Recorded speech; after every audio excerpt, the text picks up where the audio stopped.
got to do with water. And your brand philosophy here, perhaps you would like to comment. Yes, we tried to, when I was saying, and by the way, back to the, when I was called, I had this immense privilege of being called by the founders. They wanted me to be a group CEO. Why group CEO? Because they said, we will have a fixed company, a mobile company, and then a broadcasting company, and then you will be the group CEO. I said, why on earth you want me to start? You want us to start? And this was the first decision, bold decision. They had consultants, and I stand in front of the consultants. I asked the chairman to be there, and the chairman who really got it, he said, you're absolutely right. We will move into a different model. Because I said, convergence is now the game. Like in TV, TV was built on, you know, you have, or the media industry, not TV. TV, you know better, I'm speaking under your control here. No, please. TV, radio, outdoor, and print. Now no one speaks with the, you know, this digital age. So I said, we have to get it to the next phase. And this is what I said, mobility will allow you to carry much more, carry your bank. So how do you express it? We are adding life to life. And this was the campaign for a telecoms company. Quite amazing. Because it goes with the film. I don't know if you... No, unfortunately, we were not able to get that. It. You have asked me rather than doing surprises like this, I would have given you the film, you know. Go straight, Bob. We did. And anyway, the second phase of the campaign was to be heard. Yes. Which I thought was fascinating because you actually were getting market feedback and market research almost as an integral part of your brand values. Yes. And well, I'm speaking, you should be. Building a mega brand today, do you want, I mean, if people are interested, can I give you an advice? Yes. You collect data on what your customers are using, etc., and you feed your, if you want my advice, I'm more and more convinced you need to know and to monitor what your users or other people are saying on social network about you. This is how your brand is going to live. Yeah.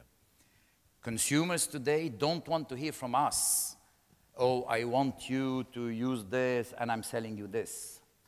It's much more powerful when they hear it from their circle because on Facebook or people are tweeting, we tried it. This is now the new advisor, right. Your peers. And we need to build in our DNA now this new medium that is happening. And so be heard. Be heard. Give the power to people to let them try it. And the next one was Open Your Heart, which I thought was very interesting because I guess through the telecom medium, you are communicating and connecting with your heart. So absolutely. Is that where it was coming from? No, Open Your Heart is because we say it's about people. You know, I love poetry. If you allow me, I one day used a quote when asked, what do you consider the ultimate format of communication in a TV show or in an interview? And I said, with your permission, I want to use one strophe of poetry, and I will translate it. Ahmed Shawqi saying, وَتَعَطَّلَتْ لُغَةُ الْكَلَامِ وَخَاطَبَتْ عَيْنَيَّ بِلُغَةِ الْهَوَى عَيْنَاكِ. Translation, the language of words stopped, and your eyes talk to my eyes in the language of passion. Right. If we forget this type of communication, which is the ultimate, if we forget a mother praying for the health of her son, or if we forget when we all are in desperate moment, and we have, this is ultimate form. Or a new child is born. And we have to be, exactly, we have to be very humble in what we believe we can bring this. Things have not changed so much because there are certain things, since the beginning of humanity, they're still the same. We create different formats. And by the way, civilizations, actually, in communication, it's not a coincidence that cities, civilization, have been born and grew along natural ways of communication between mankind. Why do we speak about the civilization along the Nile River or Dajla al-Furat, or along the shores here, along the shores of ocean? because people could communicate, people could transport goods, Yeah. or in the valleys, the Silk Road, in the valleys between mountains. Yes. Now there are new ways, new roads of communication, so there are new formats of civilization, but the essence is still the same. Human being will prevail. Brilliant. And this is tomorrow. This is the business campaign. This is the business plan, and it's a nice segue because one of the initiatives that DO has developed is called The Entrepreneur, and they actually have their final on TV today. Show. Yes. I'm on TV today. You're on TV today. I love it. Can you imagine? This is technology. You're in two places at one time. Everybody thinks it's live, so now. And so this is, I see we had the intention of having a video, but unfortunately it didn't come through. But the idea of building this emotion, and Virgin is a classic example, Virgin, by creating the brand. So are you building that mobile virtual network operator brand so that you can then export it to all of the countries rather than just getting stuck here? That's a strategic thing. I would love, but it needs to make sense from a financial point of view. Understood. Because heart is, fortunately or unfortunately, etc., we live in societies where things are more driven by the profitability. And there are interesting questions, and I'm sure, Professor, that when we speak about progress, is it GDP or well-being? Because sometimes there is a conflict between GDP and well-being.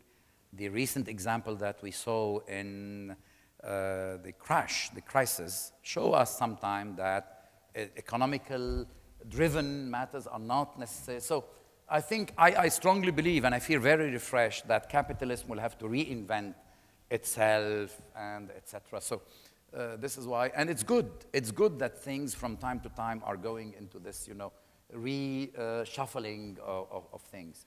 Last couple of strategic questions, and we'll start talking about the future. I read your annual report, and actually not your 9-month report, and it spoke about the future in terms of operational efficiency. Yes. Some more business, better quality and value products, et cetera, et cetera. From where I sit, for you as a creative architect of the future, of breakthroughs and so on, if I as a CEO saw operational efficiency, I would probably find that very boring. Don't we want to talk about vision or mission or something? If we can trust the guys here, I do find it very but I have to. No.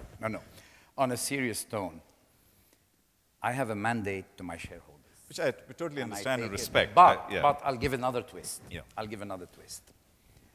Operational efficiency doesn't necessarily mean I am doing this process and it cost me 10, I need to make it cost me 9 and then 8 and then 7. It's thinking the entire process. In this digital space, do I need the process, or is there a way for me to do it differently? And then, if I say, okay, this customer is asked to, when he wants to do something at the shop and it's complicated, is there a way, by simplifying the life of this person, radically simplifying it, between online and between different processes, I gain efficiency? That becomes the very exciting part. If it's only crunching numbers. Yes, I understand that, yeah. I did it. I did budgets, and I'm standing in front of boards and defend the budget for the last, since 94 until now, count, yeah, where I was in charge of. So that's not of course, that's not the fun. Now, with this digitization, people see digitization, a lot of CEOs, oh, we need to be digital, everybody is talking, probably because you go home, you see your kids, I need to go digital. Let's have a Facebook page, let's have some. It has to bring it to the DNA of the company. And it's not me who will bring it in the DNA of the company. I have a couple of young Emirati people. The girl got a prize of being the best young person on social media. She can bring the ideas. She has brilliant things. We need to get these people, empower them, make them transform from inside when moving to. Then the customer experience will be a different ballgame. So this is what I'm saying. When the efficiency part, it's not only the factory. It's looking at the factory and thinking, do I need this entire factory? Or can I make it simpler? Changing it completely. Not ensuring that this is producing 10 in one day, how can it produce 12? Or this has cost me 10, how can it cost 8? Yeah. So this is the spirit of it. So if you look at 2020 as a vision for Do, you don't have R&D in your company. You're dependent on Qualcomm and other suppliers to bring in new technologies. So you're not creating that. So where is the, R&D how are you insulating yourself and making yourself bulletproof? Yes. People. Okay. So your talent. If you prepare the right, again, people,